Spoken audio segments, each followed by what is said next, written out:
Assalamualaikum warahmatullahi wabarakatuh. Alhamdulillahi rabbil alamin. Wabihi nasta'in ala umurid dunya waddin. Wassalatu wassalamu ala rasulillah wa ala alihi wa sahbihi ajma'in, amma ba'd. Kaifa halukum anak-anak saleh dan salehah? Insyaallah anak-anak semuanya dalam keadaan sehat walafiat ya. Amin amin ya rabbal alamin. Baik anak-anak, kita lanjut pelajaran pendidikan agama Islam, yaitu bab kisah Nabi Musa alaihissalam ya. Sebelumnya kita telah bercerita ya tentang kisah Nabi Musa alaihissalam. Bapak ulangi ya sedikit dari kisah Nabi Musa alaihissalam. Ketika itu ya sudah sampai Nabi Musa melawan tukang sihir yang diutus oleh Fir'aun. Jadi Fir'aun ini mengutus penyihir agar melawan Nabi Musa. Akan tetapi penyihirnya pun kalah karena Allah mewahyukan kepada Musa ya tongkatnya itu berubah menjadi ular yang besar, sehingga ular-ular yang dimiliki oleh penyihir dimakan semua. Melihat hal demikian, penyihirnya pun menyatakan beriman kepada Allah Subhanahu wa taala dan Musa sebagai rasulnya, yakin.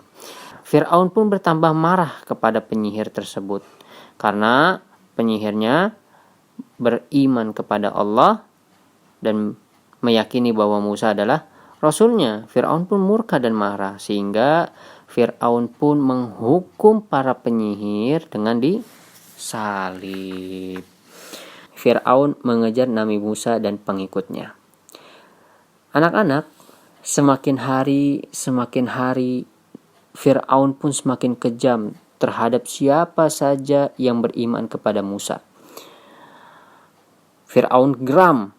Semakin hari semakin banyak yang beriman kepada Nabi Musa alaihissalam.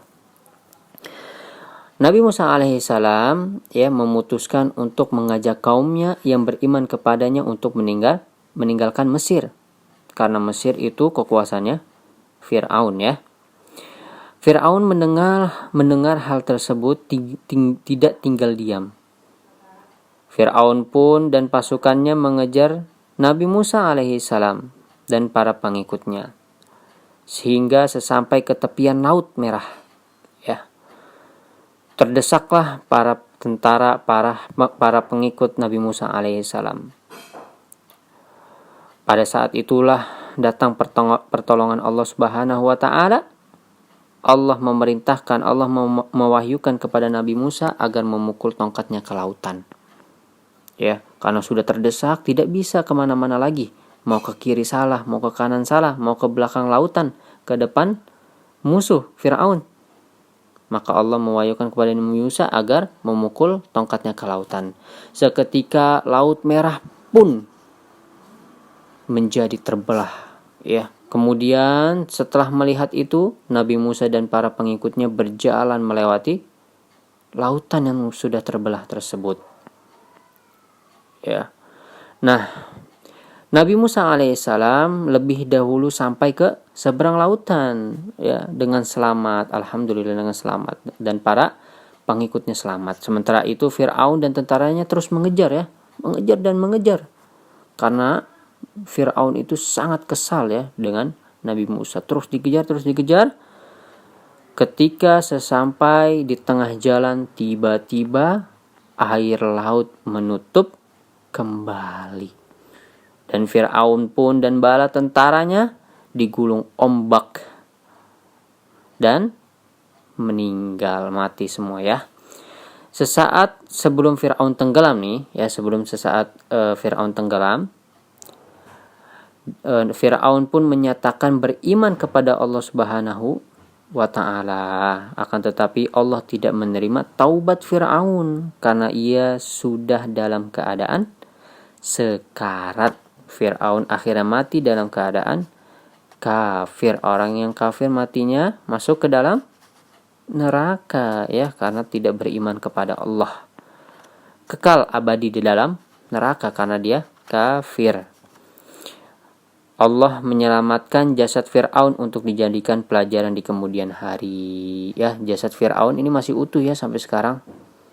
Karena untuk apa? Allah menjadikan jasad Fir'aun utuh menjadi pelajaran di kemudian harinya.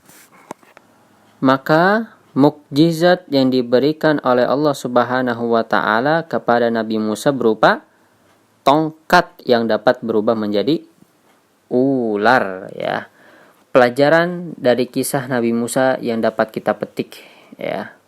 Yang pertama, bahwa manusia tidak boleh bersikap sombong ya. Firaun itu sombong.